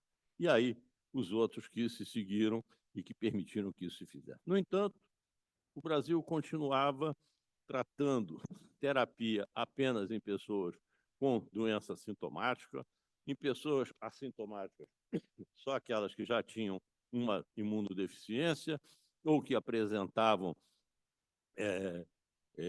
risco elevado de doença cardiovascular, enfim, muito fora da ideia de se fazer um tratamento universal. Isso levou tempo. Tratamento como prevenção era uma coisa colocada cheia de negaças e intervalos, e demorou um pouco para que a gente conseguisse chegar lá. A prevenção do HIV, hoje em dia, exige que se faça aconselhamento, exige que se faça educação, exige, não se afasta o uso do preservativo, apesar do que eu falei, até porque existem outras infecções de transmissão sexual, como o HPV, que foi citado aqui, o HCV, que foi citado aqui, o HBV, tudo bem, tem vacina, e as outras doenças bacterianas, como sífilis e gonorreia, embora para isso a gente já tenha hoje em dia, está fora do objeto aqui, PrEP, né, para profilaxia PEP, profilaxia pós-exposição. Está se caminhando para o uso local, principalmente em mulheres, de medicamentos colocados sob forma de anéis em torno do colo do útero, que possam reduzir a aquisição da doença, e isso será o nosso futuro. Novas estratégias, já falei, PrEP de longa duração, PrEP local, esse que eu disse agora, e para a transmissão vertical, está se procurando o desenvolvimento de anticorpos monoclonais de amplo espectro que possam auxiliar nisso daí. Um aspecto muito importante, muito interessante, muito recente, é a associação entre inflamação e infecção pelo HIV. Nós conseguimos, hoje em dia, com uma certa facilidade, a indetecção da carga viral. No entanto, o vírus continua se multiplicando dentro de gânglio. A produção da glicoproteína 120, uma glicoproteína da parede celular, a membrana celular, da membrana do vírus, ela independe da supressão viral. Eu consigo ter uma supressão viral importante, mas eu ainda assim mantenho níveis elevados de glicoproteína 120, e isso pode manter a inflamação.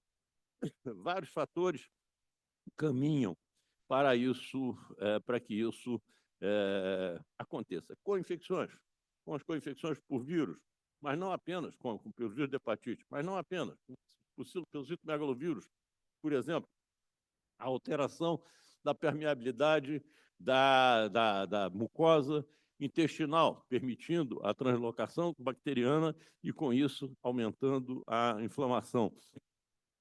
A replicação viral, isso reduzido hoje em dia, a inflamação devida a alguns medicamentos, que hoje em dia, como estamos vendo aqui, é muito menos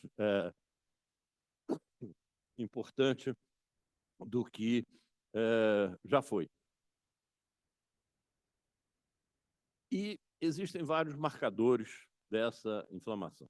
O mais importante, pelo menos clinicamente, é a relação CD4-CD8. Todos nós temos mais linfócitos CD4 do que linfócitos CD8. Então, a proporção, a relação, em geral, está acima de 1. No que ocorre a infecção pelo HIV, isso muda, isso se inverte. E mesmo com a recuperação, com o tratamento, nós podemos ter uma persistência dessa inversão, e quanto mais aprofundada for essa inversão, maior é a inflamação, maior é o desbalanço imunológico. Os medicamentos podem estar em níveis bastante elevados e adequados no soro e em outros locais do organismo, mas nos gânglios linfáticos, principalmente, vejam aqui embaixo, esse último, dolutegravir, a droga mágica de hoje em dia, com níveis bem abaixo do esperado, do desejado no sistema, nos linfócitos. Um medicamento, coisa que também, um estudo, um ensaio, que também prova a necessidade dos ensaios duplos cegos, foi o estudo SMART.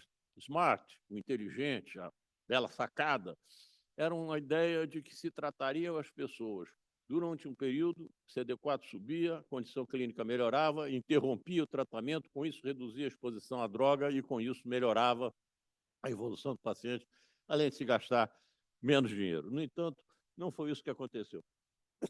Os pacientes que foram colocados no grupo de tratamento intermitente, o estudo chegou a ser interrompido pela comissão de avaliação, porque esses indivíduos começaram a morrer mais. Não por infecção, não por doença diretamente associada ao HIV, não propriamente por imunodeficiência, mas por um excesso de mortalidade por doença cardiovascular. Recentemente, o ano passado, foi feito o REPRIEVE, esse estudo, em que se analisou indivíduos com HIV, independente dos níveis de triglicerídeos, de colesterol, e um grupo fez uso de pitavastatina, e o outro grupo não fez. E o estudo também teve que ser interrompido, porque o grupo que fez uso de pitavastatina, que funcionou não apenas reduzindo o colesterol, mas como um anti-inflamatório, teve um resultado clinicamente melhor, a um ponto tal que, hoje em dia, paciente com HIV deve tomar antirretroviral, certamente, mas deve tomar pitavastatina ou, eventualmente, outra estatina. Enfim, o fato é que essa inflamação leva ao aumento de doença cardiovascular, leva ao desenvolvimento de câncer, leva ao desenvolvimento de diabetes, leva a um estado de fragilidade, a distúrbios neurocognitivos e a osteoporose. Eu, quando comecei a fazer doenças infecciosas, me decidi fazer doenças infecciosas porque eu ia tratar doenças tratáveis e doenças curáveis.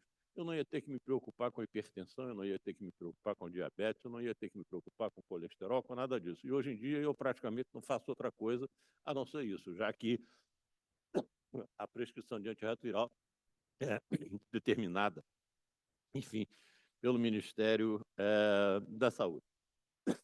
Cura do HIV. Nós já temos alguns casos, 7 casos, 8 casos, de cura aparente, ou pelo menos de transmissão de remissão a longo prazo, todos eles associados ao uso, à realização de um transplante de medula. Isso, obviamente, não é uma coisa que possa ser aplicada em larga escala, mas indica algumas possibilidades, alguns caminhos. O que é que nos falta aprender em relação a essa cura? Primeiro, falta aprender como fazer essa cura. O transplante de medula óssea não é uma solução, mas o transplante de medula óssea, o vírus depende de receptores CCR5 na parede celular para que ele penetre na célula. Se uma pessoa for mutante para os 2 alelos e não tiver o CCR5, não exprimir CCR5 na membrana, essa pessoa é, na prática, imune ao HIV. Então, quando o transplante é feito a partir de doador que seja CCR5 negativo, essa pessoa se torna, de certa maneira, quer dizer, olha, passa a ter células que não são linfócitos, que não são infectados pelo vírus. E as curas todas que surgiram foram, mais ou menos com uma exceção, foram dessa forma. O que está se propondo hoje em dia é essa estratégia de shock and kill, quer dizer, alguma coisa que permita purgar as células. Esses reservatórios virais de longa duração seriam mobilizados e o vírus, então, seria destruído. Edição de genoma pelo CRISPR, exatamente fazendo com que os indivíduos deixassem de ser CCR5++, passassem a ser CCR5 0, e com isso tivessem uma redução da sua infecção. A imunomodulação, principalmente, por exemplo, que está se fazendo hoje em dia com inibidores da jandoquinase, como o soxilitinib. Eu costumo dizer que nós, nas doenças infecciosas, não temos o nosso MAB, não temos nenhum anticorpo monoclonal, todas as outras especialidades têm, e não temos os nossos tinibs também. Mas talvez venhamos a ter. Nesse estudo que foi feito inicialmente com essa droga, houve uma redução de quase 100% no reservatório viral depois de 3 anos de tratamento. a modulação da atividade imunológica, a redução da longevidade das células reservatórias e redução de regulação imune. No entanto, essa droga é uma droga que produz imunodeficiência. Acadêmico Celso Ramos, só lembrando, mais 2 minutos. Pois não. Enfim, as principais mudanças que nós temos que fazer para eliminar a AIDS como problema de saúde pública, foco renovado na prevenção, fechamento de lacunas, abordagem das barreiras para tratamento e avaliação de pessoas, populações chaves, uma mudança diferenciada. Estavam conversando, doutora Márcia, sobre as dificuldades que nós tivemos naquele tempo e nós chegamos à conclusão que havia momentos que eram gratificantes. E eram gratificantes que, embora o imenso trabalho, a grande carga que a gente tenha tido, a gente tinha certeza de que estava fazendo alguma coisa pelos nossos semelhantes, cumprindo a nossa visão de médicos e, muitas vezes, com reconhecimento externo. Você se lembra disso? Você se lembra desse episódio? O professor Eduardo Lopes Ponte, se tiver ainda, se lembra também. Eu quero agradecer ao Marquinho Vitória, que lá de Genebra me ajuda sempre na obtenção de dados, de resultados e de diapositivas. Muito obrigado. E desculpem pela minha laringe. Está aberta, a sessão está aberta para perguntas dos acadêmicos, por favor.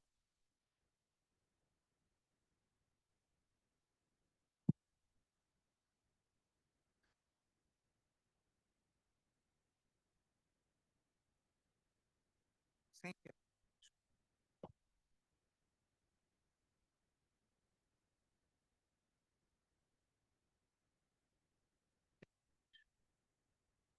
Tem algum comentário a fazer? Bom, foi uma tarde profícua, acredito, né? De muitas horas de discussão. Talvez as pessoas já estejam um pouco cansadas, mas tiveram a oportunidade de se atualizar, acho que de uma maneira brilhante, muito completa, né? Nessas últimas horas, sobre as principais famílias virais. Eu queria parabenizar a cada um dos palestrantes, agradecer ao meu querido amigo Carlos Brandão por essa parceria, nossa presidente por ter confiado a nós a organização desse simpósio tão importante e agradecer a presença de cada um de vocês.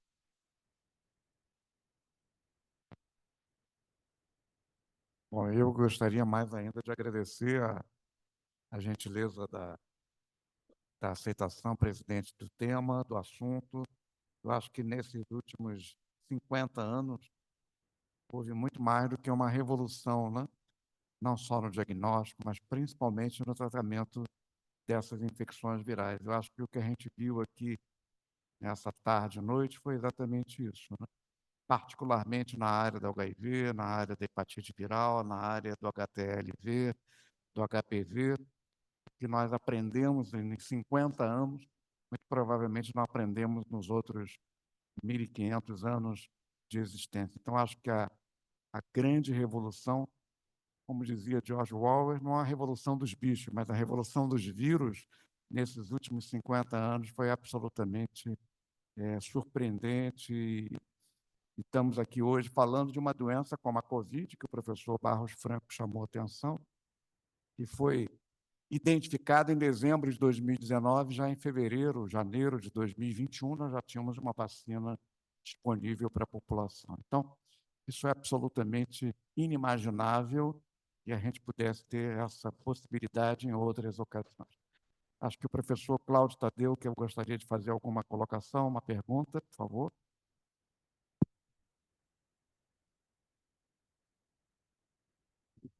Senhora presidente, senhor secretário acadêmico Omar Lupe, acadêmico Brandão, desculpe pela intervenção tardia, mas eu acho que eu me senti um pouco instado a falar pela fala do acadêmico Brandão. Eu penso que, na verdade, a virologia é uma das especialidades da microbiologia que vai ficar, talvez a única, né? É possível que a gente esteja caminhando para um mundo mais estéril, tem inclusive a teoria da higiene que considera que a gente está modificando o perfil de doenças com perfil imunológico, de base de resposta imunológica em função da modificação desse perfil, né? Por nós não temos mais doenças parasitárias tantos em lugares do hemisfério norte, então a gente está, de fato, caminhando para uma diferença do padrão de resposta autoimune, alérgica, nos países do hemisfério norte em relação aos países do hemisfério sul. Eu estava pensando nisso também, porque a organização das estruturas de pesquisa e institutos de pesquisa nas universidades fizeram com que os departamentos antigos de parasitologia, de microbiologia, se tornassem pequenos, né? A protozoologia, a eumentologia, foram minguando, de certa forma, em detrimento, na verdade, dando lugar a departamentos que favoreciam a abordagem, não mais o tema. Então, os departamentos de imunologia, de biologia molecular, se tornaram os grandes departamentos, os grandes laboratórios, exceto para a virologia, né? Então, acho que a virologia é uma preocupação, é um problema nosso que vai ficar. E eu acho que quando você fala da revolução dos vírus, Brandão, eu acho que traz essa noção. E mais, em função da...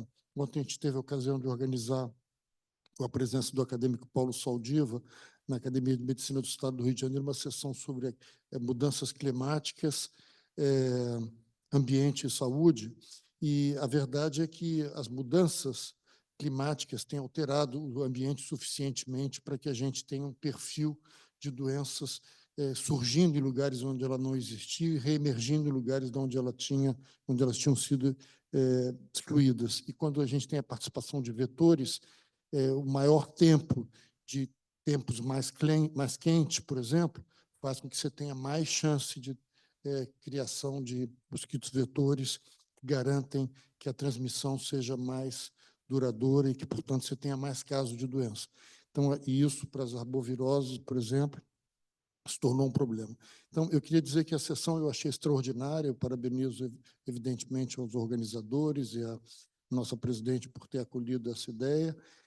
Aprendi mais ainda com o meu professor e meu médico, Barros Franco, sobre vírus sincicial respiratório. Estava lembrando ele que eu tive aula prática, porque ele teve que me tratar disso.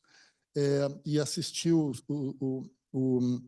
Celso falar sobre AIDS, e acho que é a pessoa entre nós mais capacitada para fazê-lo. E eu queria, Celso, era uma história que você sabe, conheço um pouquinho, por ter estado na época em que houve a descoberta e teve um participante importante, que foi o Luc Montagnier, e tem outro de quem a gente fala menos, que é o Willy Rosenbaum, que era o clínico que teve a ideia de pegar o gânglio do que chamava na época AIDS-related complex.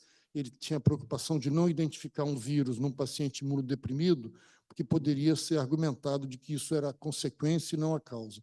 E levou um gânglio da fossa poplítea de um indivíduo que tinha esse AIDS-related complex, essa linfadenopatia, associada epidemiologicamente com a AIDS, para o Luc Montagnier. E é preciso dizer também, a bem da verdade, se por um lado o Galo se apoderou do material que o Montagnier encaminhou para ele, o Montagnier, por outro lado, se apoderou desses dados e publicou com a Françoise Barré-Sinoussi, sem o Willy Rosenbaum.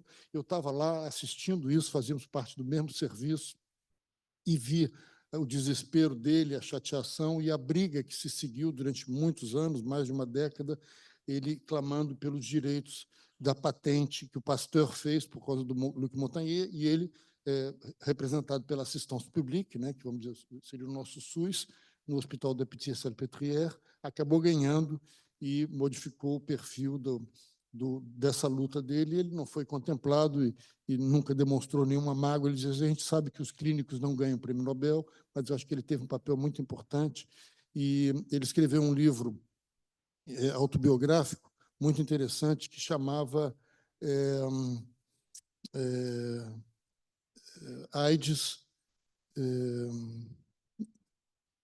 Como é que é? O homem a vida é uma doença constantemente mortal, e muito interessante, com a ajuda de um ghostwriter.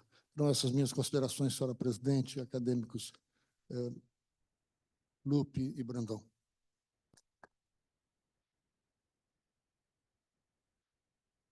Só queria fazer, acadêmico Cláudio e professor Celso, Eu queria fazer também um tributo de homenagem a um colega que está aqui na nossa bancada acadêmica e que é o professor Carlos Alberto Basílio de Oliveira. O professor Basílio, provavelmente, como dizia o nosso querido professor Adolfo Roger, é a maior autoridade viva. Tem aqueles que já se foram, como ele brincava sempre com muito bom humor. O professor Basílio, ele é o pioneiro das necrópsias de pacientes com AIDS, acho que no nosso meio. Eu tive o privilégio de ter sido aluno dele durante 4 anos, de monitor de anatomia patológica, e acho que ter participado de alguma das primeiras necrópsias de HIV, AIDS, no Hospital Gafreguinho, no Hospital São Vicente de Paula da Tijuca. E eu queria perguntar ao professor Basílio, nesses últimos 5 anos, professor Basílio, quantas necrópsias de HIV AIDS o senhor fez no Hospital Gafreguinho? O senhor, que é um especialista da patologia da AIDS, está escrevendo já, está relançando um livro sobre AIDS. Eu gostaria de saber, nesses últimos 5 anos, fez alguma necrópsia de HIV/AIDS no Hospital Gafre? Respondendo à sua pergunta, a primeira necrópsia realizada no Hospital São Vicente de Paulo foi em dezembro de 1984, sabendo exatamente que aquele paciente era HIV positivo. Mas devo informar que no Hospital Gafreguinho nós realizamos algumas autópsias antes dessa data, sem saber do diagnóstico de HIV.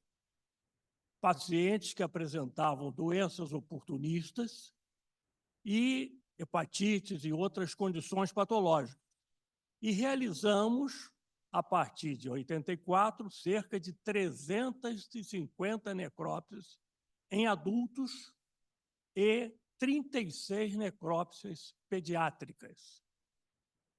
Depois de uma época, com a utilização do AZT, se deixou de fazer, em consequência, necrópsias, autópsias pediátricas, pela zerar a carga viral nas grávidas e, consequentemente, os concéptos não permaneciam, não nasciam com HIV positivo.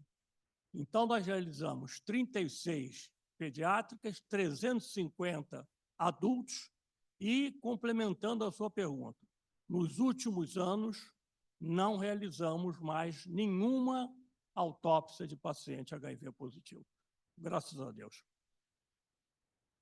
E, professor Celso, o acadêmico Maurício Magalhães, não sei se ainda está aqui presente, na primeira parte da sessão de hoje, eu fiz uma observação sobre a profilaxia pré-exposição. Saiu agora publicado no jornal O Globo uma reportagem que a PrEP tinha alcançado um número no Brasil de 108 mil brasileiros tomando PrEP. Houve uma diminuição na incidência de HIV, infecção por HIV, de 48%. Um quarto desses indivíduos são do estado de São Paulo. E, obviamente, que a PrEP realmente veio para essa população de homens que fazem sexo com homens e indivíduos altamente promíscuos sexualmente, veio a revolucionar a prevenção do HIV, da hepatite B, né? Mas não da hepatite A, não da hepatite C, não da clamídia, não da gonorreia, etc. E o Maurício Magalhães me perguntou, a PrEP você usa por um longo período de tempo. E a PEP? Por quanto tempo você faz o uso da PEP? A PEP como profilaxia pós-exposição. Esse paciente teve um contato fortuito, não protegido. Por quanto tempo você mantém essa profilaxia pós-exposição? É uma pergunta do Maurício Magalhães, que eu não sei se ainda está aqui presente. Respondendo imediatamente, 28 dias. Tá? 28 dias. Agora, ela tem que ser iniciada o mais rápido possível. Eu passei por isso, quer dizer, não falei nesse diapositivo, não usei esse diapositivo, passei direto.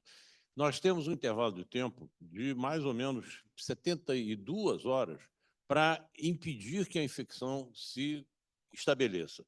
Uma vez estabelecida a infecção, uma vez estabelecido o reservatório latente, aí nós vamos ter que entrar nessas elucubrações de purgar vírus, de shock and kill e coisas parecidas, coisas semelhantes a isso. Agora, vou ajudar a pergunta do professor Basílio, porque eu, há algum tempo atrás, tinha no meu consultório um livro negro registrado na Secretaria de Saúde, onde eu anotava os atestados de óbito que eu preenchia dos meus pacientes que faleciam em casa. Esse livro ainda está lá. Eu ainda tenho alguns formulários que não usei, eles me davam 10 de cada vez. Tá? E os pacientes que morrem hoje em dia morrem de câncer, morrem de infarto, basicamente. Podem caminhar para a insuficiência renal, até porque, no caso da insuficiência renal, alguns medicamentos ainda ajudam isso daí. Mas, realmente, a coisa mudou. Eu deixei de tratar doença infecciosa para tratar doenças crônicas, que era o contrário do que eu imaginava quando me dediquei. E você desculpa, mas eu me esqueci de citar, quando eu falei do vírus, eu ia citar o Willy Rosenbaum, que era uma simpatia com aquele narigão dele, com a tentativa dele de falar inglês, que ele falava mal. Muitas vezes nós terminávamos falando uma mistura de inglês, espanhol e francês, porque ele tem parentes na Argentina. Obrigado. Queria só dar o nome do livro, senhora presidente, que eu me lembrei, chama A Vida é uma Doença Sexualmente Transmissível e Constantemente Mortal.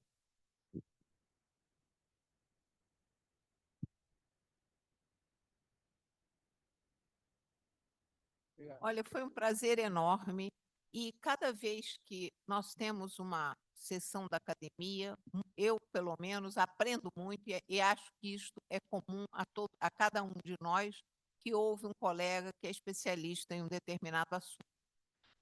Quando no dia 21 de novembro nós fizermos a nossa reunião para decidir qual será o formato das nossas reuniões adiante, eu gostaria que cada um de nós pensasse até lá a melhor maneira de atingir a população de uma maneira geral, que nós pudéssemos, como uma entidade médica com tantos saberes, pudéssemos ter isso transmitido à nossa população sem viés político, apenas com viés científico, com o saber de cada um dos 100 membros desta academia. Acho que isso é importante e acho que isso pode ser um marco para os nossos 200 anos, porque nós não podemos desperdiçar entre nós, digamos assim, todo o saber que existe aqui.